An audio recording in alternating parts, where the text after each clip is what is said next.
Welcome to The Explainer. Today, we're diving straight into a hidden, cumulative occupational injury that drastically affects many Scottish police officers long after they've hung up their uniform.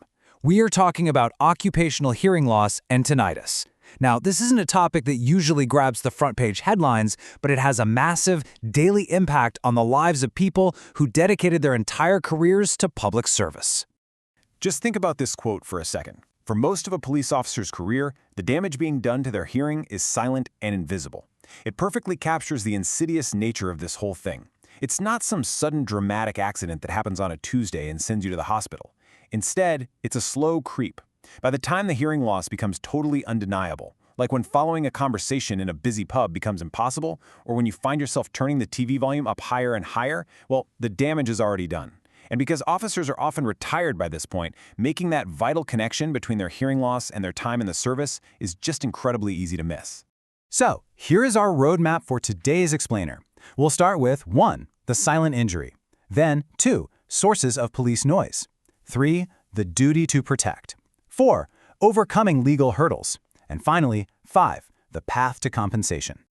All right, let's jump right into Section 1, the silent injury.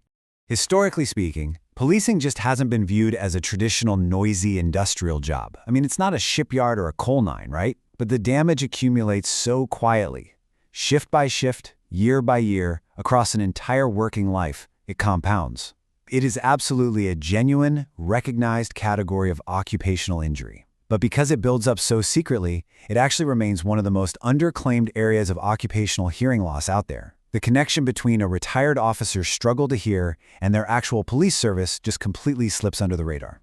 Which brings us nicely to Section 2, sources of police noise. Let's see exactly where all this exposure comes from. When we look at the origin of this damage, the single biggest culprit is firearms training. Authorized firearms officers experienced repeated extreme impulse noise from weapon discharges, especially indoors, which vastly exceeds safe limits. But, it's far from the only source. Think about traffic and response drivers enduring prolonged exposure to blaring vehicle sirens, or motorcycle officers facing sustained wind and heavy engine noise. Add in the literal roar of crowds and dispersal equipment during public order deployments, the constant echoing alarms in enclosed custody suites or control rooms, and even dog handling. While one single shift might seem completely minor, the cumulative dose across a 20 or 30-year career can be absolutely massive. And legally, the law looks at the totality of that exposure. To really ground the medical science here, we have to understand what's actually happening inside the ear. Noise-induced hearing loss is the permanent destruction of the superdelicate hair cells in the inner ear, the cochlea. Once these cells get wiped out by that cumulative acoustic trauma, they do not regenerate, ever. The resulting hearing loss is completely irreversible.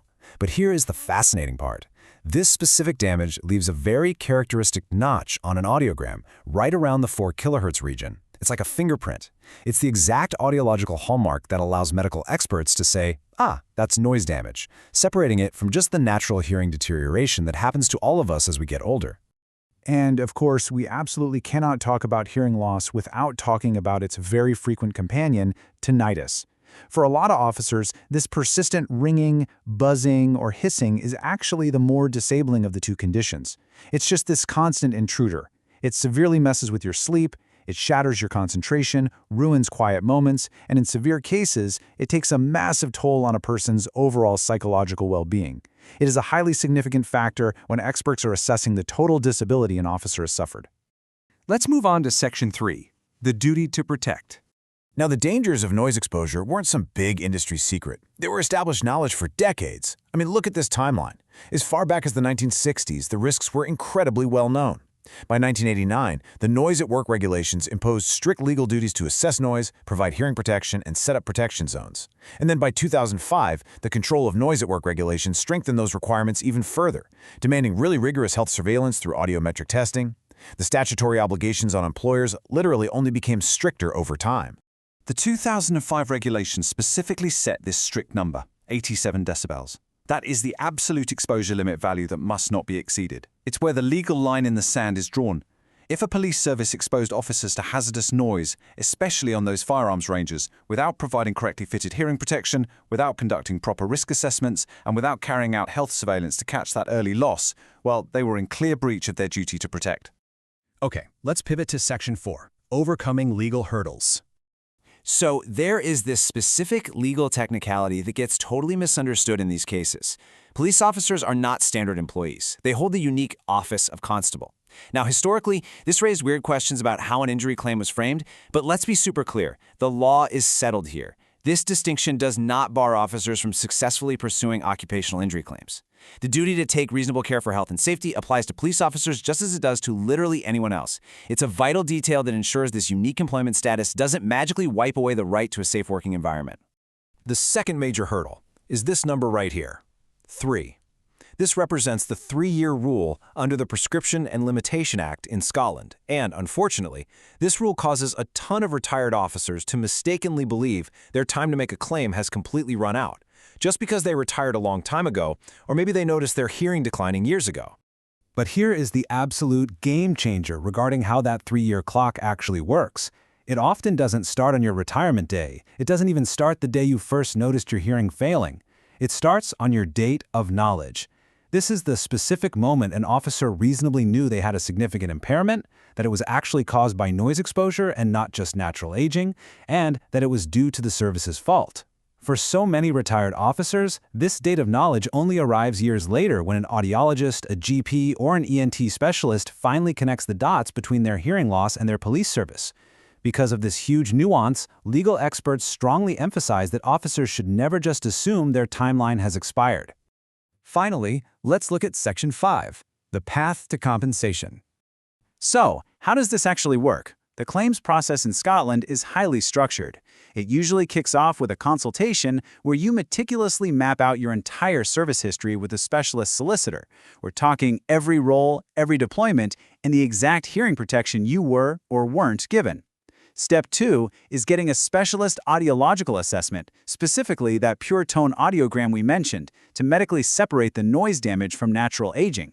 Step 3 is sending a formal letter of claim to the responsible police body, like the Police Service of Scotland. And finally, the claim proceeds through negotiation, or, if absolutely necessary, court proceedings in the sheriff court or court of session.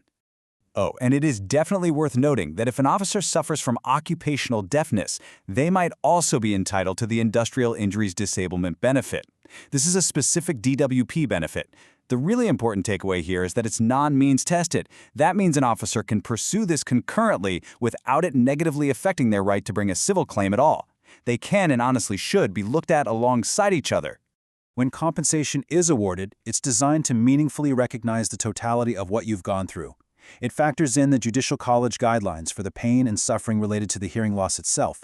Then, it separately factors in the severity and intrusiveness of any tinnitus you might have. On top of that, it covers special damages. These are the tangible, out-of-pocket things like the cost of privately purchased hearing aids or medical assessments. In some cases, it can even cover a potential loss of earnings if the injury cut a career short. It's a comprehensive recognition of a very real, permanent harm. As all these sources highlight, for many officers, hearing loss is not just some inevitable byproduct of getting older, it was a completely foreseeable consequence of historical occupational hazards. It forces us to ask a much bigger question. How many other vital professions are carrying silent, invisible injuries that the law is only just beginning to truly recognize? Your injury was preventable, so isn't it time you claimed the recognition you deserve? Thanks for joining me on this explainer, and we'll see you next time.